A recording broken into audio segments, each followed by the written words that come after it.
प्यारी माँ मुझको तेरी दुआ चाहिए, तेरे आंचल की ठंडी हवा चाहिए। अस्सलाम वालेकुम, आप सबका आज के प्रोग्राम में खैर मक़दम है। आज हमारे प्रोग्राम में ख़ास मेहमान हैं मौलाना अलाउद्दीन नदवी साहब। हम उनसे गुफ्तगू करते हैं। मौलाना, सियासत और सियासी जमातें, हम लोग इस मौजू पे बहुत कम बात करते हैं और ये हमारा मौजू नहीं है, लेकिन एक सियासी जमात बल्कि कई ऐसी सियासी जमातें हैं जिनके पीछे नज़रियात हैं, वो नज़रियात पे कायम हैं। और जाहिर सी बात है कि जब उस सियासी वो जमात कामयाब होती है तो उसके पीछे वो नज़रियात भी बहुत तेज़ी से फ़रोग़ पाते हैं, उनकी पॉलिसियाँ असरअंदाज होती हैं। तो इस तनाज़ुर में क्या इस बात की ज़रूरत महसूस नहीं होती कि जो बीजेपी एक बड़ी पार्टी है और हुक्मरान पार्टी है, रूलिंग पार्टी है इस वक्त, उसके पीछे जो आरएसएस नामी तंजीम है, उसके नज़रियात क्या हैं, उसकी पॉलिसीज़ क्या है, किस तरह वो अपना निज़ाम बनाता है और फिर उसके असरात पूरे मुल्क पर मुरतब होते हैं। तो इस तनाजुर में आरएसएस के नज़रियात का मुताला नहीं होना चाहिए, इस तरफ हमें पेशकदमी नहीं करनी चाहिए। चूँकि आरएसएस एक नज़रियाती और मजहबी रंग रखने वाली जमात भी है और उसके जो विंग है बीजेपी वो एक सियासी किरदार अदा करती है, इसलिए होना ये चाहिए कि यहाँ हिंदुस्तान के अंदर सियासी जमातों को मजहबी नज़रियात का लंबरदार नहीं होना चाहिए, या कम अज़ कम उस नज़रिए को मैदान सियासत में घसीट कर नहीं लाना चाहिए, इसलिए कि जो यहाँ का दस्तूर और आइन तैयार किया गया है वो सेकुलरिज्म पर मबनी है और सेकुलरिज्म इस बात की इजाज़त नहीं देता कि सियासत के मैदान में मजहब को घसीटा जाए। लेकिन चूँकि बहरहाल हकीकत वाक़या है कि आरएसएस एक मजहबी और नज़रियाती जमात है, इसलिए मुताला तो बहरहाल उसका होना चाहिए, कई हैसियतों से उसका मुताला होना चाहिए और जानिब हमारे इदारों को भी तवज्जो देनी चाहिए और उम्मत के सीधा अफराद को भी इस जानिब तवज्जो देने की ज़रूरत है। इसके देखिए, एक तो नुक्ता नज़र, हम तो भाई मौलवी आदमी हैं, इसलिए हम साफ बात ये कहेंगे कि हमारा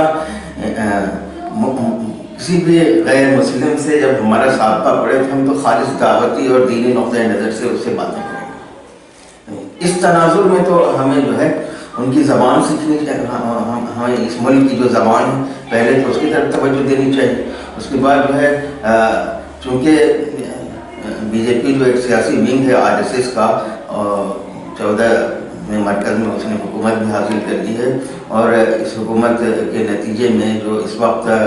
एक नफ़रत का माहौल पूरे मुल्क के अंदर बन गया है, इसलिए हमारी तो जिम्मेदारी आयद होती है कि हम इनके नज़रिया से वाकिफ़ हों। वैसे भी हमारे यहाँ जो है वो अदियान और मज़ाहिब के नाम से जो है बाकायदा मदरसों में कोर्स पढ़ाया भी जाता है। हज़रत उमर का कौल मैं ज़िक्र करूँगा कि आपने फरमाया कि मल्लम यारिफ़ुल जाहिलियत ला यारिफ़ु हक़ीक़तल इस्लाम, इस्लाम की हकीकत को जानने के लिए और सही तौर पर समझने के लिए हमें उसके मुखालिफ जो नज़रियात हैं उसका भी जानना बहुत ज़रूरी होगा। इसलिए हमारा एक तरह का फरीज़ा आयद होता है इस मिल्लत के लोगों पर और हमारे दीनी इदारों पर, अदियान और फ़िरक़ और मज़ाहिब के साथ साथ जो है वो आरएसएस के को भी पढ़ें और समझें, ताकि जो है हम उनके मुस्बत और मनफी दोनों तरह के नज़रिया से वाक़िफ़ हो सकें। आपका ताल्लुक़ एक बड़े इदारे से और तालीमी मसाइल पे आप लिखते हैं, सोचते हैं, बोलते हैं। इस हवाले से हम ये पूछना चाहेंगे कि चाहे वो आरएसएस हो या कम्युनिस्ट हो, इस तरह के और भी जो इज़्म हैं जो यहाँ पे बहुत ज़्यादा असरअंदाज हुए हैं, उसके मुताले का कोई निज़ाम हमारे मदारिस में मौजूद है, और अगर है तो किस शक्ल में है और नहीं है तो किस तरह बनाया जा सकता है? देखिए, मेरी मालूमात की हद तक तो अभी तक हिंदुस्तान के जो मज़हब से ताल्लुक़ रखने वाले जो मुख्तलिफ़ ग्रुप्स हैं, मुख्तलिफ़ सेक्ट्स हैं या मुख्तलिफ़ फ़िरक़े हैं, चाहे वो हिंदू मत हो या बुद्ध मत हो या और दूसरे मत के मानने वाले हों, सिख मज़हब हो, उसकी तालीम का और उससे वाक़िफ़ होने का तो मैं समझता हूँ, मेरी मालूमात की हद तक अभी किसी मदरसे ने इस जानिब पहल नहीं की है, लेकिन बहुत ज़रूरत है इस बात की कि इस जानिब पहल किया जाए और हम इनके नज़रियात से वाक़िफ़ हों। इस सिलसिले में जो है मैंने भी कहा कि अदियान फ़िरक़ और मज़ाहिब वग़ैरह साथ जो है इसको जम कर देना चाहिए। हमारे बाद बड़े मदरसों के अंदर आप देखते हैं मुसलमानों के अंदर जो मुख्तलिफ़ फ़िरक़े,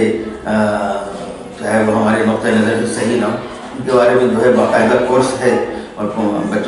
پڑھایا جاتا ہے. مثال کے طور پہ شیعیت ہے, شیعیت کے نام سے, بریلویت کے نام سے, قادیانیت کے نام سے, اور اسلامی کو بھی موجودیت وغیرہ کے نام سے لوگ پڑھاتے ہیں. تو اگر یہ ہم اپنے نقطۂ نظر کو جاننے کے لیے کام کر سکتے ہیں تو ہم جس ملک میں رہتے ہیں, ہمارے برادران وطن کا جو مذہب ہے وہ دین ہے, اس کو جاننا اور اپنے نظریات سے واقف ہونا تو بہت ضروری ہے. پھر ہم بغیر اس جانے جو ہے صحیح طور پہ ہم جو ہے دین و دعوت کا کام ان کے درمیان کر بھی نہیں سکتے. ناظرین, آپ دیکھ رہے تھے صفا آن لائن کا خصوصی پروگرام. اگر آپ کو ہمارا یہ پروگرام اچھا لگے اس کو آپ ضرور سبسکرائب کیجیے.